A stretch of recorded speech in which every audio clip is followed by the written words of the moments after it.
ఈరోజు ఈ నర్సాపురం సెంటర్లో మేమందరం కూడా పెద్ద సోర్లు అందరం కూడా చాలా బాధతో ఈ కార్యక్రమాన్ని నిర్వహిస్తున్నాం. ఎందుకనంటే స్వతంత్రం వచ్చి 75 సంవత్సరాలు అయ్యింది. ఇప్పటికీ కూడా ప్రపంచ మేధావి డాక్టర్ బాబాసాహెబ్ అంబేద్కర్ని అవమానిస్తున్నారు. అవమానిస్తూ ఎన్నో రకాలుగా దూషిస్తూ చేస్తున్నారు. ప్రపంచ దేశాలన్నీ కూడా ఆయన్ని మహామేధావిగాను ఒక జ్ఞాన నిధిగాను కొనియాడుతుంటే మన భారతదేశంలో మన రాష్ట్రంలో ఇక్కడ మన జిల్లాలో ఎంత దారాతి దారుణంగా ఇంకా చెప్పులు తడలేసి అవమానిస్తున్నారు. నిజంగా మేము ప్రతి సోదరుని అడుగుతున్నాం. మేము కమ్మవారిని కానీ, కాపు సోదరులను కానీ, రెడ్డి సోదరులను కానీ, అదేవిధంగా చెట్టి బల్జీలను కానీ, అదే బీసీలందరినీ కూడా అడుగుతున్నాం.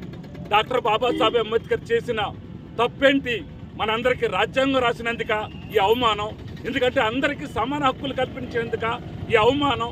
ఎవరికి లేని విధంగా ఇంత దారాతి దారుణంగా ఇంకా అంబేద్కర్ చేతులు ఎరగొట్టడం, స్టాట్యూ చేతులు ఎరగొట్టడం, అదేవిధంగా చెప్పులు దండలేయటం ఇవన్నీ చేస్తున్నారు. అడుగుతున్న అందరినీ కూడా చేతులు ఎత్తి నమస్కరిస్తూ, అన్నా అంబేద్కర్ చేసిన తప్పేంటి? సమాన హక్కులు కల్పించడమా? ఓటు హక్కు కల్పించడమా?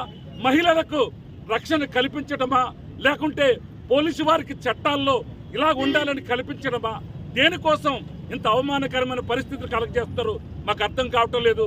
ఎందుకంటే తూర్పుగోదావరి జిల్లా నల్లజర్ల మండలం, అదేవిధంగా దోబచెర్ల గ్రామంలో చాలా దారాతి దారుణంగా, ఎందుకంటే అందరూ చూశారు, వాట్సాప్లో చూశారు అని అందరూ కూడా చూశారు, చాలా దారాతి దారుణంగా చెప్పులు దండేసి అవమానిస్తున్నారు. మేము ఒకటే కోరుకుంటున్నాం, నరసాపురం నియోజకవర్గం నుంచి దోషుల్ని కఠినంగా శిక్షించమని మేము కోరుకుంటున్నాం. ఒకవేళ ప్రభుత్వానికి కనుక పోలీసు వారు కనుక చేయలేకపోతే ఆ దండలేసిన వాళ్ళు మాకు అప్పచెప్పండి, మేము చూసుకుంటామని కూడా మేము ఈ సభముఖంగా తెలియజేస్తున్నాం. ఎందుకంటే